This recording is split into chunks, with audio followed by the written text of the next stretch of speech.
Today's episode, we'll be talking about whether E3 is needed anymore, what can it do to continue to be relevant, and of course, afterwards, we talk about Ghost of Tsushima with spoilers, games that we're playing, and games that we want to play in the future.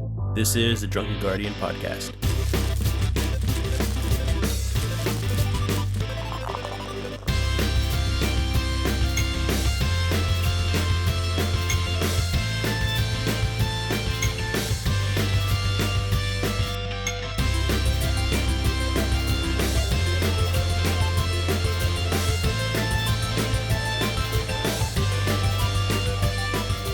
So today I find myself a little bit conflicted on what the feature cocktail was for today. Although I wanted to make something more complex, I figured something more simpler with dark rum is called for, so you can try out dark rum as opposed to the light rum that we worked with when making the mojito. So today's featured cocktail is the Barbados. So the Barbados is actually a very simple drink, but it has a lot of complex flavors. Mostly because we're going to be using Falernum, which is a liqueur. The Falernum gives this cocktail a silkier texture along with some subtle spices of almonds and sweetness. It basically complements the dark rum. The simplest way to describe Falernum is that it's similar to orgeat since it uses almonds as its base flavor, but it also uses a lot of different spices such as limes, cloves, and ginger, just to name a few of them because there's a bunch. It's usually made with sugarcane, so it's a bit sweet, but those spices are definitely at the forefront of the flavor. Now, from what I read a while back, anything with juices should be shaken, yet this one calls for it to be stirred, so not to bruise the rum flavors. My honest opinion is I don't see any difference to it, but keep in mind everyone's palate is different, so if you do see a difference, then please stir it to your heart's content, or you can shake it if you'd like. You're first going to need 1.5 ounces of your dark rum. I use Bacardi Black.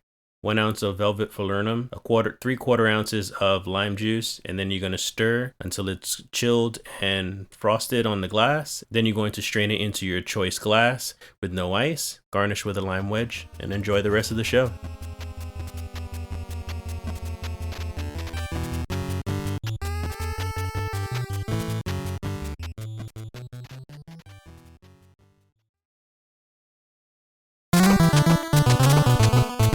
All right, guys. Hey, welcome back to the show. And we got both of our friends here today, Jason and Randy. Jason, welcome back. And Randy, welcome to the show. Thank you. Hello. Thank you. All right, guys. So today's topic, we are talking about E3. Essentially, what got the topic going was these past couple months, E3 should have happened already. And of course, with the new consoles coming out, they would have announced the consoles. They would have announced a bunch of games. I would have hoped maybe they also would have announced the price points as well, which they didn't. But because of the fact that they actually use their own streaming services, so PlayStation's got the State of Play, Xbox got their thing, Nintendo's got Nintendo Direct, and they all announce their own little things here and there. Do you guys think that E3 is still needed right now? Jason. For me, honestly, no, I don't think it's needed like at the moment, or if not ever.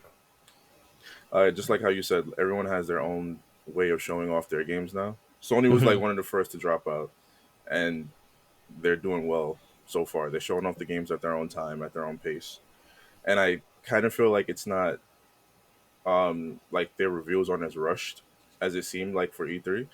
Because even though everyone knows when E3 comes out, I still feel like some of these announcements are rushed. Because you'll have a deadline basically. Yeah. So now that they can work on their own time, they can spread it out. They can be like, all right, this month we're going to show off like 5-6 games. Then that month we're going to do this, so on and so forth. Okay, that's a good point. Randy, what do you think?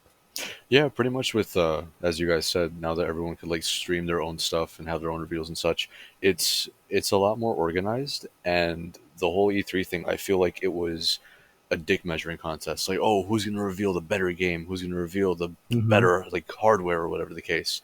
At this point, it's you watch what you want to watch. You don't watch what you don't want to watch. I didn't watch the Microsoft thing. I haven't seen anything from Nintendo personally, and I only saw the whole PS5 stream, the reveal of that.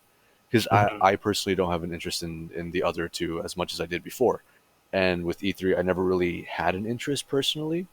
because it's again just the whole, oh, who's going to be on top, who's going to reveal all this, and it's always kind of lackluster at the end. I guess this is a good point. Both of you guys make good points actually, because number one, they can't take their time with revealing things. Obviously, you already know both Microsoft and Sony are taking a sweet ass time telling us how much the damn systems cost. And then also, I guess if you're a fanboy of a particular brand, you can kind of just focus on that and not worry about the rest of them. So, I mean, those are good points. What do you think? Is there anything about E3 that would have been more appealing to you, like with these console like reveals and stuff, or the game reveals and things? Like, is there any way they could have benefited from it if they just did it in E3? I mean, just like for me, I kind of feel like they could have added more personality to it. Like at the end of the day, again, it just feels very bland. Like the way they were doing it, there wasn't really The what do you mean, the reveal streams? for E3 itself, not Okay. these streams. Yeah, their personal streams are fine. I feel like they kind of need to learn from what's his name, Jeff Keighley, because he has the Summer of Game Fest. I really do like that one because he has a bunch of interviews going on. He shows off games in between each interview, and like I don't know, they just really need to they should have done it that way because he also has the Summer of Game Fest, and he also has the Video Game Awards that he does every like end of the year, and that one always comes out well too. That's true. I really like the Summer Games thing. Like they were releasing like game after game after game for weeks already. You know, just like damn, there's more shit that's coming out. Randy, like, so do you think that since Jason says that the systems like they can take their time, kind of like the brands, they can take their time releasing all their content and stuff. Do you think in E3, if they had to be in E3, do you think finally they could have announced more stuff, such as the price points, and they probably would have revealed the look of the systems and everything much earlier? Oh yeah, no, definitely they would have, because again, it's everyone is gonna want to end up on top. If Microsoft shows off their console, Sony's gonna have to show off their console and reveal the price point. And in the whole E3 thing, it's a pit. Like everyone, it's what is it? Darwinism, if anything, like survival of the fittest. Mm-hmm. If you have your own individual thing, you can take your time. You don't have to necessarily appeal to everyone at the same moment. Like it's a lot easier. It's more, how to put it. Just overall, like you don't have to rush. There's no need for that. It's more natural flow to it. Yeah, and honestly, it's a lot less cringe. Because the convention itself has a lot of moments that you're like, that's why true. the fuck Some of those keynotes, those Some of keynotes them. can be a little cringy. Just take that away. Keep it simple. Keep it normal. It's just we're here to see what we want to see. Just the meat and potatoes. Nothing else. Yeah, I remember the first state of play for PlayStation, like before they even showed off what the console looked like months back. People were excited because they were going to talk about the PS5, and all they did was talk about specs. So everybody was disappointed. Like, now obviously, this is probably something they would have done in E3 on top of revealing what it looks like and the price point and such. But like, I feel like they can still flop too with some of their streams, because if State of Play flopped on their first stream when they announced nothing but specs that nobody gave a shit about. Like, we already knew how powerful the system was. Mm-hmm. And everyone was just waiting for what it looked like. It's like people care about what it looks like more than the specs themselves. Yeah, so there's a lot of obviously it's gonna be disappointment with better. that. Yeah. And then I think right after the State of Play happened with the specs and everything, Xbox, on the side, minding their own business, they're like, oh, by the way, our shit is more powerful. And then they released the specs for that just, out of the blue, just for comparison's sake. Mm-hmm. Specs with the trailer. What I think with E3 is I think it's dead the way that it is now.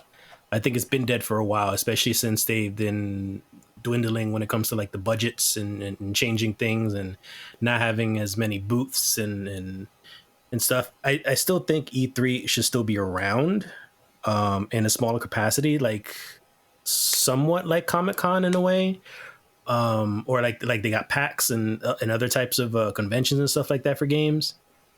just more focused on, I guess, the games themselves, especially for indie developers. Like Yeah, indies don't have the same type of money and the type of resources to get their information and their games out there like that. So I think it's a perfect way to kind of still advertise and of course still interact with the fans, with the people. So you can do giveaways and you could do a lot of events and do a lot of little things here and there and even just sell stuff exactly like Comic Con does and still, ooh, excuse me, and still kind of make something out of it. So to start some hype some way. I'd say that'd be pretty cool. Like a smaller capacity, yeah, because they still because the way E3 first started, kind of it was for the investors. It wasn't really like a fan thing. So maybe if they switch it around and turn it into more of a fan event, just like how you said with Comic Con, it'd bring more people in and it'd be more engaging to everyone, the fans.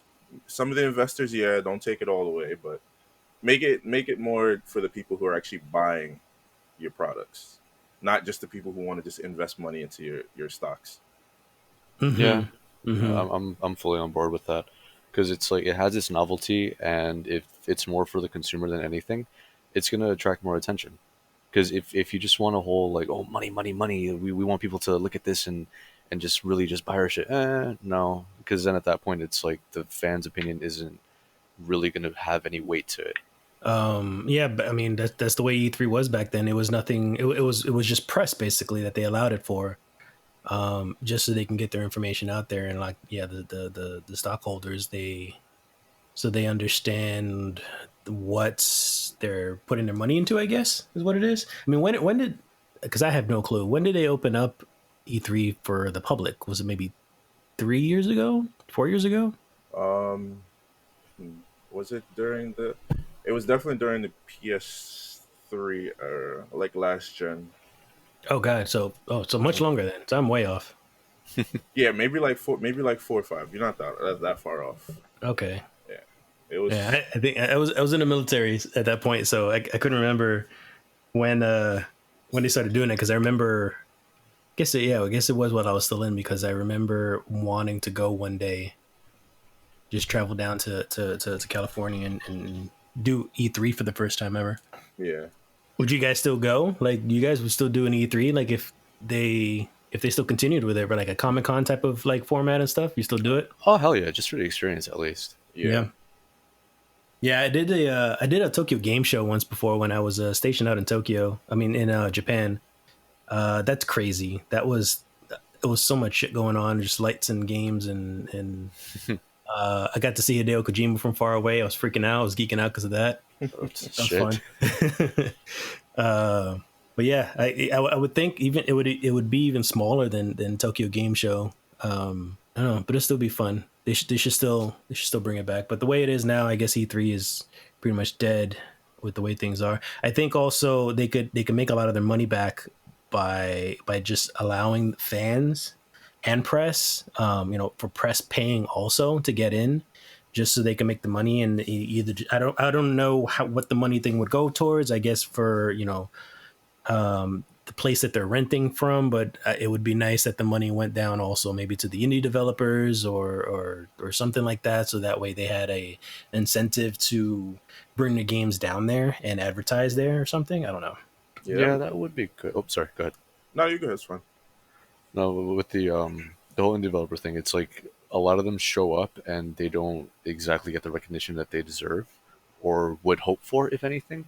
So it would seem like a wasted panel just because it's like, oh, maybe this doesn't catch my attention per se, but that doesn't necessarily mean it's not going to catch anybody else's attention. Yeah, I think it would always catch somebody's attention, but yeah, the question is, does it catch enough attention?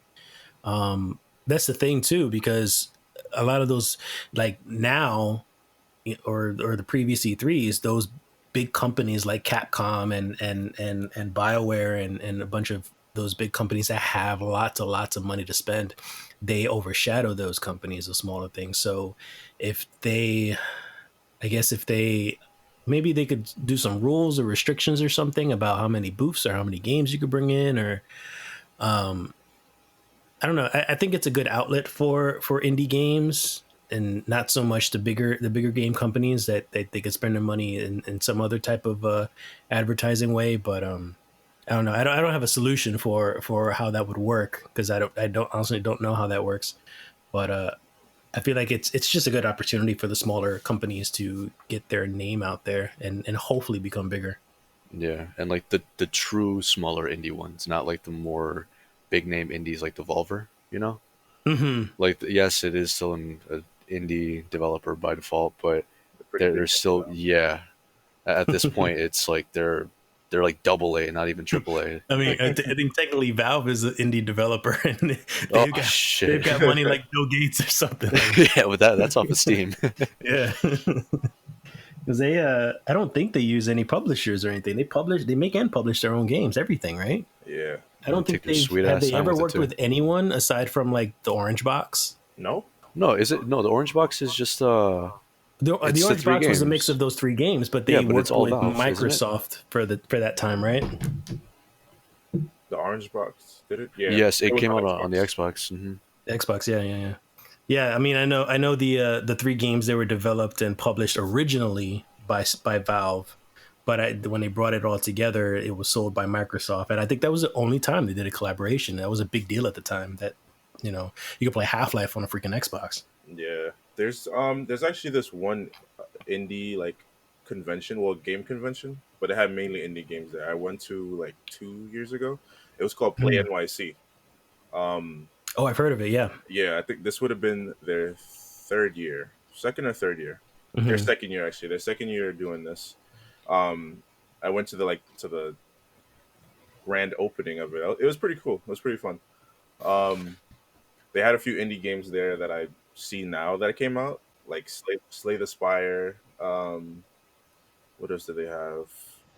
Um, Beat Saber, from what I see, this looks pretty cool. Beat yeah, Saber. Oh shit. they So had they a had lot. like playable stuff there. Hmm. Hmm. Nice. That was the first time I actually played on VR there. I know I was like really late, but that was the first time I played on VR. I have still yet to play on VR. Man, Never, Oh, that makes two of never. us. it's it's pretty fun in the right environments. With some games, it's crazy. Like Yeah. the game I tested out was called, what was it called? Stanley's Plank or something like that. Or it was a walk the plank, some type of plank thing. Is that when So you're just like overlooking a city? pretty much, yeah. You press you go into an elevator, you go all the way up to the 80th floor, and you walk out onto this plank. But what they did was they had this big room set up and they had fans blowing on you, so Oh my god. you felt like you were about to like walk off a plank. I couldn't do it. Actually, I walked to the edge of it and I was like, huh. Do I want to do this? I was like, can I try another game? So I was like, you know what? Let me try this one game, which I had jetpacks, and I felt that feeling of falling that you Yeah. get when you're like on a roller coaster, and I'm like, this is insane. Oh man. I was actually excited for Half-Life Alex, and I was so close to spending like $400 or $500 on a VR setup just so I could play that game.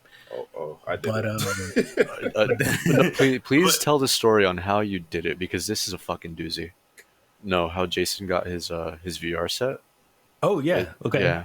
Go ahead, Jason. Tell the audience. So funny ass story. I kind of wanted the VR once I saw the Half Life Alex game. Wanted it for a while, and I was like, damn, maybe later on in life I'll get it. I'll try it out.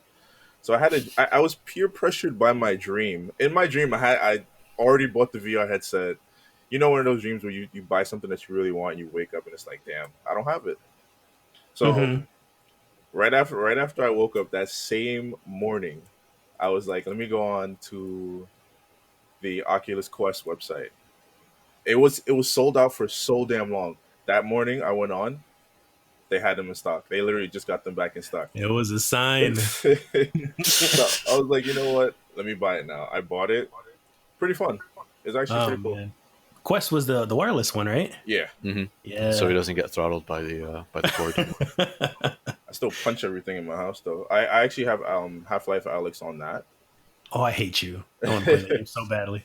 I had to get the virtual desktop. So I still play it through my computer, but I play it wireless. Okay. Yeah. You've yet to actually stream anything on VR, right? Yeah, it's just it takes a little time to set that up. Yeah, VR is coming up slowly but surely. Is coming up, and they're working with new technology and stuff. Yeah. Like the geez, what I was gonna say. What aside from the Half-Life Alex, one of the games that I wanted to play because you're talking about the whole fear of falling stuff was I was wondering if I would be scared or excited while I'm playing Iron Man because the Iron Man game actually looks really interesting. Oh, the PS4 one. Yeah, like the whole flight simulator thing, basically. The way they made it out to be. I mean, it got decent reviews. Honestly, they said it was a pretty decent game for a VR game. Yeah. It's not a AAA game, but it was something. I was like, yeah, I could try that, and I wonder if like I'll end up vomiting or something if I do a barrel roll or something like that. How easily do you get motion sickness? I don't get that motion sickness. I mean, I've been playing first person shooters for a really long time, and uh, I never felt anything like that before. And like I said, I never played VR, so I don't know if I would get motion sickness from a VR game. Um, maybe, maybe not. Sometimes it takes a little while to like Get used to. get accustomed to it. Hmm. Maybe like your first time in, you're gonna be like, oh, okay, this is got to adjust to it. But And besides maybe I shouldn't drink anything when I first try it out for the Or first maybe time. you should. that, That could help you out. You never know. Yeah.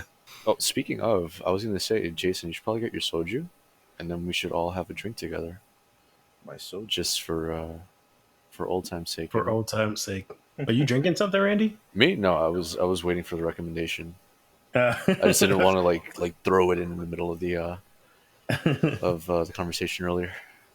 I usually try to drink something while I'm recording an episode. Usually something that I plan on actually using for like the featured cocktail, whatever. So pretty much, I think I would say about 90% of the time, if there's a featured cocktail on an episode that I made, odds are I was already drinking it during the recording.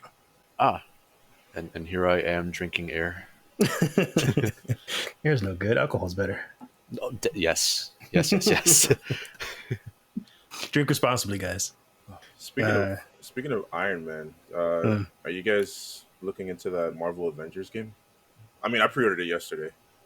Did you? It comes out Yeah. this month, right? August? The beta starts In like 6 days, you said? yeah Hmm. next Friday, and Okay. it comes out the 4th. Is it's an open beta? Like anybody can just Yeah, jump on it? I think the first beta that comes out next week is the pre-order beta, and then the following week should be open beta. If not Okay. mistaken.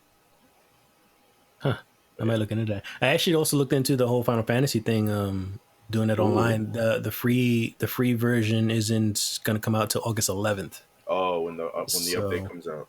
yep. So that's when I'll jump on and I'll give you a heads up so we could all try to play it together. You go hold my hand. Hope you threw how I hope Randy threw it. Yeah.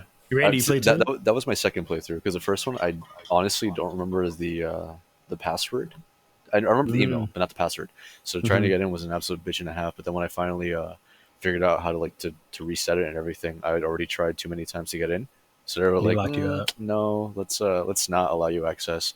So I lost a bunch of shit, but it Oh, was wow. fine honestly because I'm almost certain I didn't know what the fuck I was doing like fully then.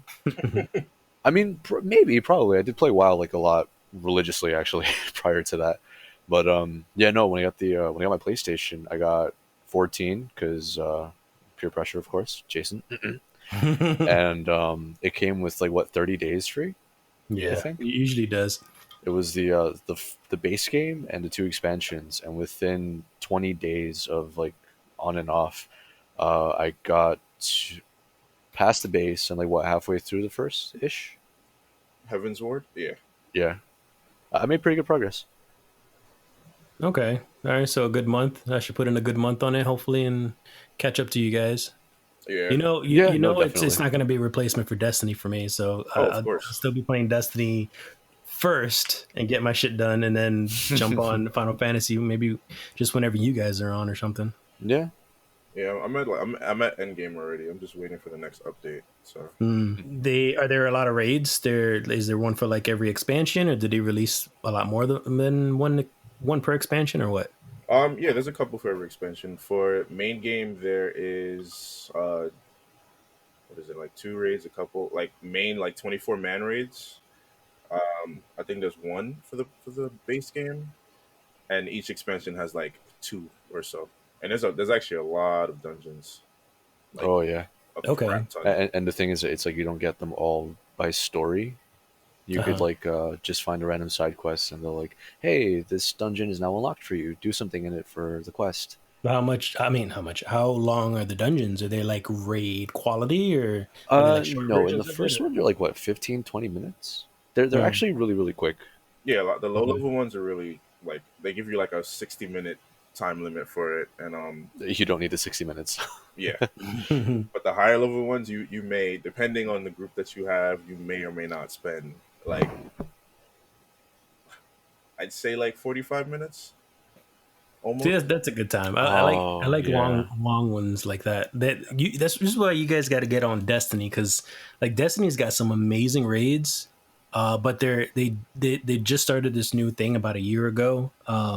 They add their own dungeons as well, and those dungeons are like they go for at least 45 minutes to an hour, which are essentially mini raids.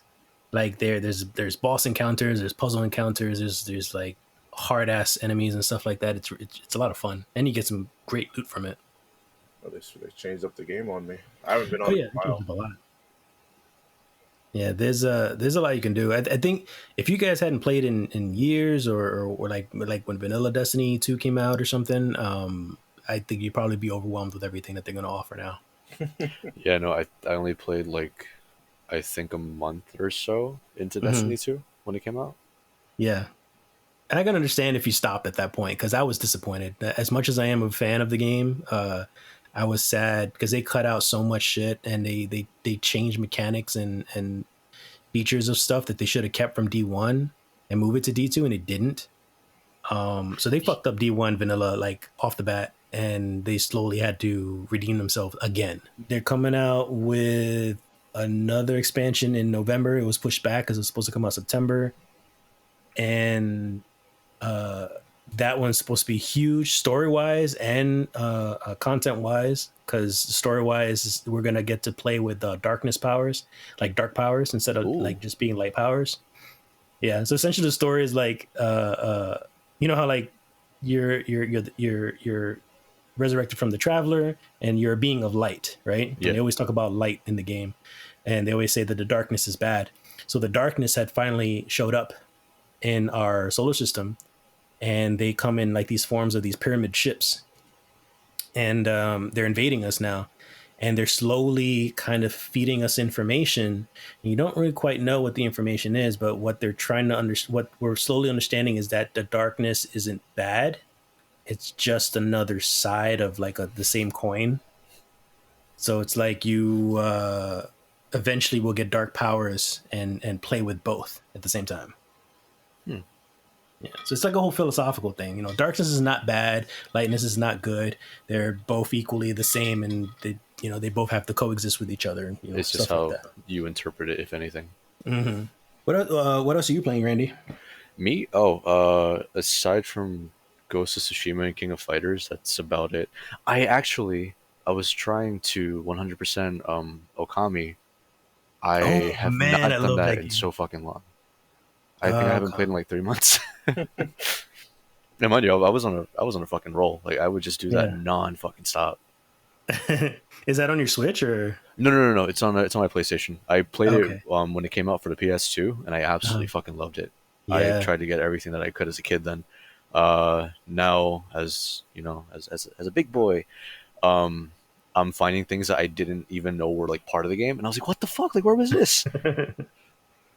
But yeah, Yeah, no, yeah. that There's I'm so much. definitely gonna try to platinum. That was like a Zelda game. Like there was so much shit that you can find, and Hmm. all these little side quests and items. And I thought I had beaten the game when you fight the dragon, Oh no, the that game Orochi. it does not end at all. Yeah, It's it's just. you think it ends with Orochi, and then they throw a Hmm. second boss at you, and then it's like, Yep. wait, no, there's another darkness that way, and you're like, oh, Yep. okay. I'm not gonna lie, like there is one part of the game that does kind of drag Hmm. the snow area, Hmm. like the I don't really want to like say too much because Jason hasn't played it. Oh, okay. Do you have it, Jason? No, I've never played Okay. Okami. But yeah, it's like 5 parts to it, and I like the fourth part's kind of the weakest. No, Did actually, uh, there's like 2 parts that are kind of weak. I'm not even gonna lie. Like as much as I love uh, the game, I will admit where it does kind of fall apart. yeah, But that'll be a discussion doesn't for make it a another bad day. game. Oh no, God no! It's still a fucking masterpiece. Yeah. The only one I did not play though was Okamiden for the DS, where you play I as like didn't little either. baby Amaterasu and Yeah. Susanoo's kid. Yeah. Did any of you guys beat Ghost yet? We got to Act 3 and we just kind of stopped there. But that was like Okay. what, like a day and a half ago. Yeah, the Yeah, story's short. It only is 3 acts. Like short. the meat and potatoes of the game is just the exploration. The story is that's Ah, pretty much yes. it. Okay. Yeah. No. Never mind. I was like, wait, short how? I was like, wait. But then again, I remember I do. Well, we do everything like the side quests and shit. Yeah, yeah. That's what makes the game long is just doing exploring it. Like I maxed out my guy way before I touched Act 2. Jesus, the fuck? Yeah. so like once I got well, the funny thing is though, once I got to Act 3, it did unlock a couple of extra things. Like for example, like I had already maxed out my damage on my sword, but once I got to Act 3, Oh, I thought you meant you there was maxed like out your two more. legend. I was No, like, no, the no. fuck? I Oh mean, yeah, I no, just no, maxed no. out like all my skills and stuff. Like I unlocked everything basically, and maxed out my bows, I maxed out my armor, maxed out my swords, all that stuff. But then when you got to Act 3, it unlocked a little bit more, so you could like upgrade just slightly more, like 1 or 2 more nodes, Really? which wasn't that big of a deal because I had so much fucking resources. But yeah, that was the majority of it. The story's short but sad and profound and lots of feelings and stuff. I'm not gonna say anything, but you guys will like the ending. I'm looking forward to it. I'm not ready. Yeah, no, no. There's like a Uh, lot going on with even the side quests. They killed yeah, my some horse. side quests are really good. Yeah. Oh, I was so Oh yeah, sad. that hurt. Yeah, that was really bad. Well, definitely spoilers now. Oh well, your horse doesn't stay with you for the rest of the journey. They Hey, lied to the game's you. been out 2 weeks. You should have beat it by now, or gotten far at least by now. So that's on any of the listeners. I'll make sure I'll put a little disclaimer or something for It says spoilers. spoilers at the little Yeah. timestamp. What's next after Ghost for you guys? Um, that is a wonderful question. For me, maybe The Last of Us, and like, not maybe, definitely The Last of Us, Hmm. and when Marvel Avengers comes out. Right now, Okay. I'm just watching the internet for this PlayStation 5 price drop and pre-order date. They announced when they're gonna announce it. Um, Somebody from PlayStation posted something on Twitter about April 6th. Ooh, that's new to me. Yeah, check something out. They were like, pay attention to April 6th, because they already said they're not just gonna You randomly mean throw. August 6th? Sorry, I said April. My bad. Yeah, I'm Okay. looking at my phone right now, and I'm like, that says August 1, and April is definitely I know behind COVID got me us. fucked up, but I know it's August. April 6, 2021. I'm still stuck in the past. He's like, oh, when times were easier before this. But yeah, August 6th. They said pay attention to August 6th, and because they already announced that they're not just gonna throw the date at us. They're not just gonna be like, oh, here, pre-order now, because Yeah, and it comes out 2 weeks later. exactly.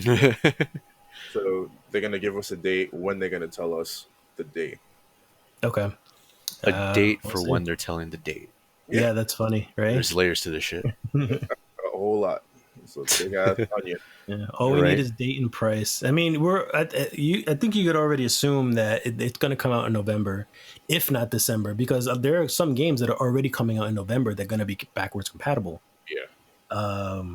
or very close to November. Like for example, we talked about it before, Jason. What was it? Assassin's Creed, Cyberpunk. Cyberpunk. What else? So it's got to come out in November, I would assume. Yeah, those games all come out in November, and they were announced for both Xbox Series X and PS5. So Wouldn't it be hilarious if both systems came out on the same day? oof. That wouldn't be hilarious for anyone's pocket stuff. Yeah, no. That would be Well, then you that's. definitely have to choose. You definitely have to choose. Oh yeah, I'm going with my PlayStation first. Yeah, same. Oh, speaking of which, were we talking about it before in the last episode, Jason, with Xbox when I was like really disappointed with their pricing thing for their online service? Yeah. We touched on it a little bit. So yeah, I mentioned before that Xbox, um, for the Series X, they were taking away Xbox Gold memberships. Like they were like you weren't allowed to renew anymore. They were pretty much canceling them all. So they didn't fully explain properly, but what I was assuming was that okay, so now that if I want gold, if I want to be able to play online with my friends, I have to buy their Game Pass now because they're doing these Game Pass bundles. So it's just Game Pass alone is $10. There's a Game Pass Plus or some shit like that. It's like $15, and then there's like $100 model somewhere. The fuck? Yeah, it's crazy, and I'm just like, no, I'm pissed off. I'm not gonna get an Xbox because they're trying to get more money out of me by canceling a service that I already use, and now I have to get something else in order to use it. But I just read a couple of days ago that that's not the case, and I was wrong. Um, Multiplayer online gaming will be free. So the Game Pass thing is just an option, so that you don't have to get no gold membership. You don't have to get any of that stuff. So me, you, him, everybody can play together without paying for any membership whatsoever. That's weird. I It's been feel like it's gonna been be solved. microtransactions. Yeah, I mean, yeah, they'll still have a store where you can buy stuff, and I'm sure they're gonna make money in other ways. But that's still always just an option. yeah. Just don't Mhm. be one of those, what do they call them, blue whales or something like that. That those people who buy the little things just because they can, Just cause, yeah, and this is the reason why microtransactions run rampant, in the industry, because people will buy pretty much anything. So just don't buy it. Yeah. But I mean, if it's free, like shit, that's a selling point for someone who wants an Xbox. like I actually did see something about Halo Infinite's multiplayer is free. It's free to play. Free to play, yeah. Yeah, that's really good. I'm definitely. I mean, regardless, I'm getting both systems, and I would definitely be getting Halo. People were making a big stink about the graphics, which I don't think it's a big deal. And one of the developers, I think it was a developer, but one of the people who's working with Halo, he had said himself, he's like, this is like an alpha build or a beta build. So what you see right now doesn't matter. It's not; these aren't the graphics of the game. We're just showing you something early so you get an idea of what the game is like. So don't make a big deal about the graphics. The things will be upgraded soon later. Yeah. So I was like, oh, okay, that works. Not that I cared, but that works. See that thing, that's it's like a double edged sword because it's like, yeah, they wanted to show off the game, but I feel like they should have threw a little bit more into the look because they knew people Mhm. are like acting like rabid dogs right now. Yeah, So like I know they were just showing off how it looks, like just like, oh yeah, here there's something. It's Halo's back. They wanted to show off. They focused more. It was supposed to be more on the gameplay, yeah, and yeah, that's yeah. that's the thing people forgot. But of course, they looking at the graphics because it's a new generation of console. Yeah, they want it to look like new right away. Well, I mean, they should have done it. Sure, they could have either waited a little bit to show the reveal, so until they got better graphics. I would keep in mind, like, remember the whole COVID thing is making development a lot harder. Yeah, So maybe they're either backed up or their production slowed down, or maybe they didn't have time and they just wanted to get something out there to get people like to calm down. Um, so like the graphics, like I think if anything, if they were worried about the graphics or the perception of what the graphics were going to be, they could have said something either before they revealed it or after they revealed it, or like maybe a little disclaimer in the bottom or something like that. They could have said, "Hey, this isn't the complete build. This is not how the graphics are going to be. They're going to be better, yada yada, however they want to do it." Just so they could settle people down, but they didn't do that. So they kind of just reacted after the fact. yeah. Which some of these fans do not like. I mean, I don't mind. It's whatever. Like, I was still gonna get the game to finish up the story. Mm-hmm. I played the last couple Halo games. I got halfway through 5 and gave up because I was not loving it. Yeah, it was hard to get through. They love starting Okay. Master Chief floating in every game. I'm like, It's like he's tell us, found in space in the beginning of every game. like, why? You ever tried the game Rogue Company? No, what's that? It's a third person shooter by uh High High Res, the same people who did what's that game? Smite. Okay. It's actually pretty cool. It's kind of like Like tactical or? tactical Mm. third person shooter. I have a freaking bunch of codes. I got the game, so they sent me like 6 free codes for the game. I'm like, all Oh. right. So, like, Okay. the game is free to play or? No, it's right Oh, right now. shit. Right now, it's hold on. I have the email. So yeah, I'll send one your way so we can play that on Twitch. But it's pretty cool. Okay. It has the whole Counter Strike feel to it. Oh, Yeah, but it's third person, you said, though. So yeah. it's like Counter Strike third person. Okay. hmm All right. What are the games released? Have you played Neo 2? Um, so, How do yes, you feel about Souls like? God. All right. So here's There we my go. thing with Souls like I love them. Like me and Jason, again, we talked about this in last episode about Demon Souls. Yeah. I love this series. I love Souls type games. Sorry, past tense, I should say. Loved Ooh, Souls type games. So I actually got sick of them. They kind of saturated them, and I know most of them are by like the same people from software. So after I played Sekiro, I'm just like, I'm over this. Like, I'm over the frustration, and I still always feel good when like I beat a hard ass boss or something like that. But I'm over the frustration. I'm over just like, okay, you're making it hard just to sake to make it hard, not like I'm not learning anything from it. I'm just doing this whole trial and error shit, and just like, or even sometimes just get damn lucky. hmm So I'm just like, I'm over it. Like I never finished Sekiro because I'm over it. There's a couple other Dark Souls type games that are coming out too. I'm not gonna play those. I think maybe I might give a try. What's that new game coming out? I think it's supposed to be for PS5 also. Mortal Shell. Yeah. ooh. Yeah, I I tried the beta. might.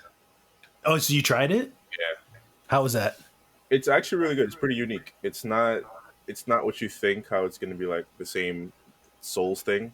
Hmm. So you start off as like kind of a husk per se. I forgot the official name for like your starting character. You start out as a husk and Deprived. pretty much. And you get these different shells and each shell has a different type of like move set, style of play. So it's not like it's all different classes, but you do get different weapons. You're not locked into weapons for those different shells. Okay. So the first shell you get is a knight, obviously a regular knight in shining armor thing. You get him. He's very tanky, but he has low stamina, so that's his drawback. Then you get another shell. He's more of the assassin class.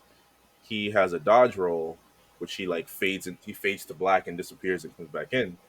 Mm. He's all he can deal out more hits, but he is squishy as hell. Yeah, figured. And so those are the only two they showed off so far. Um, it is pretty good. The whole hardening ability that they have. Is So that essentially like the block button in a way, or? you can you block again?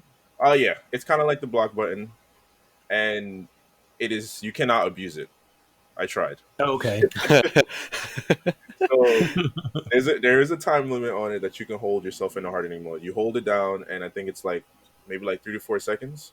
Okay. But it's good for staggering enemies. But not every move Can be staggered. can be staggered.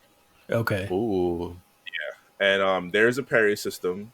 Eh. It's this item that you get like this glyph, and it's very strict on the timing, just like any parrying in any game. So that can't be abused either. And You can't it's just mash and then yeah, get it. no, yeah, I tried that too. I played the beta and I tested out everything. I was like, this is actually pretty cool. It's though those are the only two shells that they did show off in the beta. They show off those two shells. You fight one boss, um, and they show off two weapons. It's kind of like a hammer and chisel type of thing. That's more the speed weapon, and they have a claymore that you get in the beginning. Okay. And each weapon has its own like special move that takes. Was it resolve? Yeah, it takes resolve that you use. Is that like stamina or No, it's a whole second. It's a whole separate different bar? bar. Okay. Yeah, and there's the items in the game. It's called item familiarity. So the more you use an item, the better. Like the more knowledge you get. Proficiency. Yeah. Um. Mm. So like if you find an item, but the only drawback for that, you have to use the item once, and you don't know what it does. Like you pick up a mushroom. You don't know if it's going to be a poison mushroom or it's going to be Yeah. like the healing mushroom that you get. Just And roll the dice. yeah, the more you use it, I think once you use it like 10 times, not every item has like the same time you have to use it. So the more you use it, the worse the effects and the better the benefits. Okay. The Yeah. worse the effects. So double edged shit. No, not my bad. Not the worst the effects. The least the effects. Least the bad Oh, effects. okay. Yeah, I was like, wait a minute, what? I was like, what kind of debuffs am I dealing with? So yeah, like you kind of gain the immunity to the poison. Like it'll deal less damage to you, or you'll get healed when you're poisoned. Mm. So if some like you're fighting an enemy who's poisoned and you use that item on yourself, now you'll start healing instead of taking damage. Okay. I'm intrigued. I liked it. It was pretty cool. It wasn't bad at all. Mm. That sounds like fun.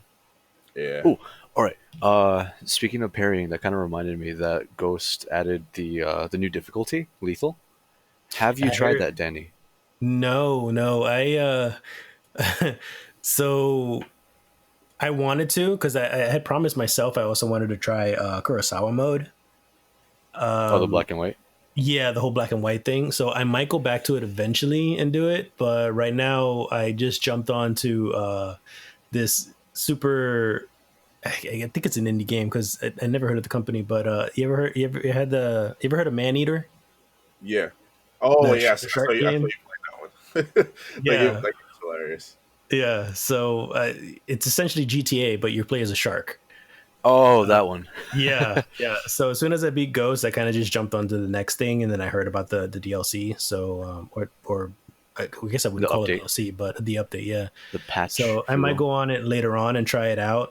But again, that sounds like a whole Dark Souls thing to me because like Sekiro was nothing but parrying and Oh no, I don't 'cause there was parry. no I can't parry dodging. for shit. I just dodge. In, That's it. in Ghost. Yeah. Oh. I either The dash. parrying is fun. It makes me feel badass. But they Hell yeah. closed the parrying window to a lot smaller in this new mode, right? Oh yeah, no, definitely. Jason and I, we started the game off on hard, and we were getting absolutely fucking washed. Like, it was 3 hits, health down to 0. Even after getting like a few health upgrades, nope, that didn't help for shit. But after a while, we got kind of like accustomed to it, and it became our normal. Then when Lethal came out, I was really excited for that. 2 hits now. Two-hit kills? Yes, it's insane because you get a damage amp, but so do they. Duels have become a lot easier. The dodge and parry windows are a lot shorter. I still don't parry for shit, but it's we have like very opposite play styles. Jason likes to sneak around, and Yeah, I'm aggressive as shit. Like I will throw a firecracker into the camp, run in, and just kill everybody there. Yeah, we talked about that before. Like, he does stealth. I'm the same way as you. I love being the badass samurai because normally I do stealth in any game that gives me the option to do stealth. But I love just ripping through people with the swords. Yeah, it's just something about it that it's like, oh yeah, this is pretty fun. Yeah. And the game gets harder. Like now that you guys are in Act 3, it gets harder because the straw hats. Like in The Ronin could eat shit. in the Ronin. Honestly, Well, fuck they're, that. they're tough. They can be tough sometimes. Yeah. They have a lot of health. Yeah. And they parry you. They parry you really well. They've got those unblockable strikes. They'll sometimes do a lot of like fake swings, like more so than usual. So yeah. With standoffs? No, not just standoffs. Just like Regular feints? yeah, just regular feints. Yeah, they'll do. They'll do Yeah, them no, well. standoffs. I gave up on those. I love the standoffs. Oh, speaking of which, though, I once I got to Act 3 and I got the ghost armor, I did nothing but stealth. Like Jason, now I know Yeah, exactly why you do that's what all you him. do. Yeah. Yeah, because I felt like such a badass with the ghost outfit, and then I would like kill somebody from above, get a three stealth kill from above, and then like I'll throw a kunai and then kill another guy, and then if I get caught, I'll run up to them and throw a smoke bomb and then kill the other three guys, and like I'll do all this combination, all this stealth shit, and then just like jump right back into the bushes, and like it was like I was never there. It's so much fun. Yeah, And then Ghost Dance. Oh my god. yeah. They go. Oh man, that surprised the hell out of me. Oh my, Yeah. dude, I was in love. The moment that got unlocked, like, are we gonna put another like spoiler timestamp on this? Because I was super excited. Just go for Holy shit! Just I saw that prompt as slaughter, and I was like, "What's this?" it. Yeah. Straight decapitation, and I was like, "Oh, this is what I was waiting for." Although, on like a boss. yeah, oh yeah, the only nut ass thing is that like once once you start getting your meter up there, the enemies do come out with some bullshit to like immediately take that back down to 0. Oh, Mhm. the archers Or in an Act arrow. 3. Huh? No, the archers in Act 3. Fuck them. I don't know if it's just me, but like they became a lot more difficult. Yeah, they shoot like 3 or 4 at a time. So they're fire arrows and God, what else? They had a poison to it, right? Yeah, poison. Yes, that was the other thing. They had a poison. God. So Oh, actually, sorry to interrupt you, but back on the topic of E3, seeing how I don't really follow up with it or anything, the only source that I ever got for anything regarding E3 was, have you heard of Zero Punctuation? No, what's that? It's kind of like a satirical review kind of thing. I personally use it to sleep, but it's hilarious. Like Is it just another podcast? it's not a podcast. It's kind of like a journalism kind of thing. They're really short. It's like 5 minutes in an episode, but Okay. like every Wednesday at 12 p.m. he released something on YouTube and also on like the website itself. Okay. But you should definitely give it out. Check it out. Give it out audio. It's funny. He covers a lot of things. For the I think last year's E3 was that's when Friday the 13th came out, right? Yeah, I think so. He in that one he compares the game itself to the convention, and the way that he does it, it's really really good. Okay.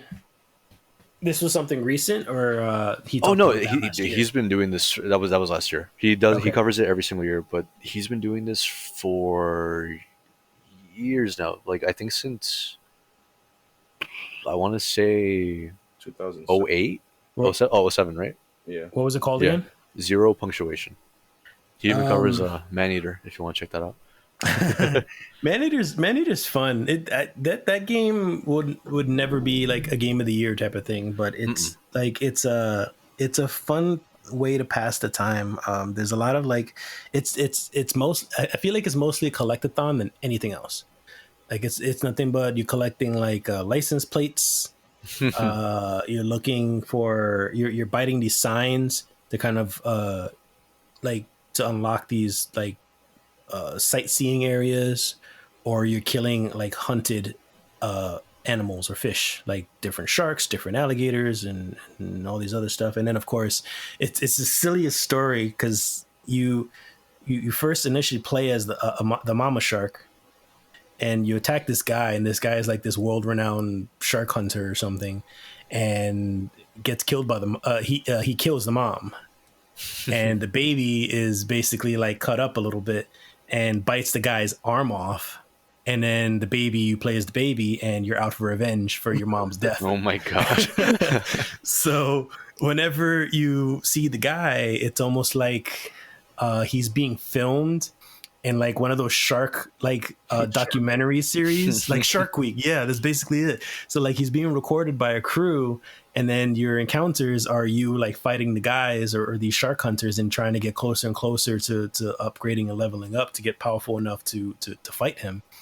So, and it's not realistic at all because you equipped these perks that You equip these perks. yeah, no joke, like you equipped like what do you call them, like mutagens, like the shark mutates in different ways, so you could put like bonefish armor on him, or like I have electrical teeth on mine, so like when I bite down on people or animals, like it stuns them. He has like shadow skin if you want to equip that instead, so like it makes him A either stealth super shark. fast or poisonous. Yeah, like it's crazy shit. Like it's ridiculous as hell. It's over the top, but it's a lot of fun, and it's short because I'm almost done. I've been playing it about 2 days, so I'm like 80% done with the game. Jesus. Yeah. Short and sweet. And it's a decent price. Like it's not a full $60 game, at least not anymore when I bought it. So Not like anymore. it's worth getting it now, like at a discounted price. How do y'all feel about the new Tony Hawk game? Ooh. Mm, Ah. hmm. You, Come with the hard hitting. you, sir. Let's hear Danny's outlook on this, because I'm excited about it. Honestly, like there's not really much to say except yes, um, it looks like fun. I don't. but I played the games obviously when they first came out, and I guess after maybe the second one, maybe the third one, it got like consecutively worse. Yeah. So the fact that they bring in like Tony Hawk 1 and 2, the originals, so I know they'll be fun to play. I'm wondering if it's still fun, like, cause so like for example, and I'm not saying the game will be bad, and I'm not saying that I wouldn't try it. I'm just saying like I'm always iffy about remasters and remakes and stuff because it's almost like let's say you get an emulator or you buy like a PlayStation Classic or something like that. You want to play these games so badly because they remind you of your childhood, and you go and play them and you're like, ugh. Shinobi. Yeah, like yeah, I could play this for maybe 30 minutes at the most, and then I'm done. Like the graphics either don't settle well, or the gameplay doesn't settle well, or any combination of things. So it's just like, yeah, it's nice that they're bringing it out. Like I hope Tony Hawk does well again because they kind of sold out when it comes to their product. So I'll give it a try, but I'm not like excited about it. Yeah. Yeah, no, I understand that. But you guys sound excited though. What really hyped me about it is that they literally brought back the original soundtrack. Yeah. Yeah, that's actually pretty good. That'll bring me back as well with all the music that I used to listen to back then. Freaking Green Day and Sum 41 and Worlds Collide. yeah. I didn't even know they had Blood Brothers by Papa Roach in this. Mm-hmm. Yeah, and I found it hilarious. They said they were gonna do they're gonna bring in character models of like the actual aged skaters. Did you hear about Oh that? my god. Yeah, Yeah. I'm So looking they're at gonna be the actual age that they are now. Yeah, they should try to make it as real as possible. They could do like a 360 backflip and then just like, oh, my knee, and just Just drop afterwards. crack their hip and yeah. All right, guys. Well, thank you for joining the episode for today. I hope you guys will join us again soon. Jason, again, how can people see your content? you guys can reach me at twitch.tv/jbiggs08. JBiggs08. Awesome. All right. I'll probably join in every now and then. And Randy does a lot of the streaming as well. Randy, you said you're also a mod for the channel? Yes, I am. If you ever see Ragnarok in pink letters in the chat, that's me. And if you see me in the game, it's probably Mr. Porps or some shit like that. Okay. Cool. So yeah. All right, cool. Well, thank you guys. I will hear from you again soon. Yeah, and thank you for having us. Thank you. Hey, everyone. Thank you so much for listening to the show today. I just want to let everybody know that I really appreciate the support so far that everyone's been giving on all of the social media platforms such as Twitter and Instagram. And we're getting more and more people listening to the podcast. So I'm excited for everything that's going on right now and how the show is evolving. I have decided to steer a little bit away from the news portions of the gaming industry because there's so many people, there's so many companies or other channels and such that already do those types of things. I am not steering it away from it I'm not particularly just going to completely ignore it. I actually plan to release more Instagram content, video style, for any popular news that's going on or anything that I want to give my opinion on Instagram specifically. I want to leave the podcast specifically just for topics and debates and much larger ideas to talk about when it comes to the game industry as a whole. So if you guys are interested in more gaming news and you'd like to see me and interact with me a little bit more and also give me your opinions about these things, even if they clash with mine, I love a healthy debate as long as it's healthy and civil. We can talk about those things. Just join me on Instagram at the Drunken Guardian. I'm also on Twitter at a Drunk Guardian.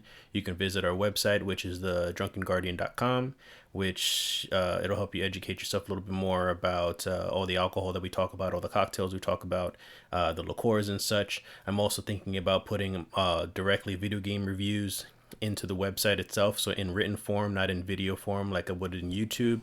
So our YouTube channel as well is changing. I think I'm just going to post up our podcast episodes on YouTube, as well as some future cocktails that I plan on working on. I mentioned before in earlier episodes that I infuse my own alcohol bases such as gin and whiskey and such. And I plan on making some themed cocktails that I hope you guys will enjoy and I can get it out there so more content like that can be created and we could all share it together. I will also be streaming a lot more, pretty much my own content. My camera burnt out right now. It's not really working properly, so I'm not going to be using any video for the stream, of myself anyways, but I will be streaming a little bit more. I hope people can join me. I'll be playing with some of the guys that have joined me on the podcast as well, and I want more interaction with the people that are viewing and listening, so we could all just have some fun. I have some plans with Twitch when it comes to some giveaways, some contests, some prizes, shout outs and things like that. So give us a subscribe, check us out. I appreciate all the support that is given to us, and we'll see you soon for the next episode. Thank you guys.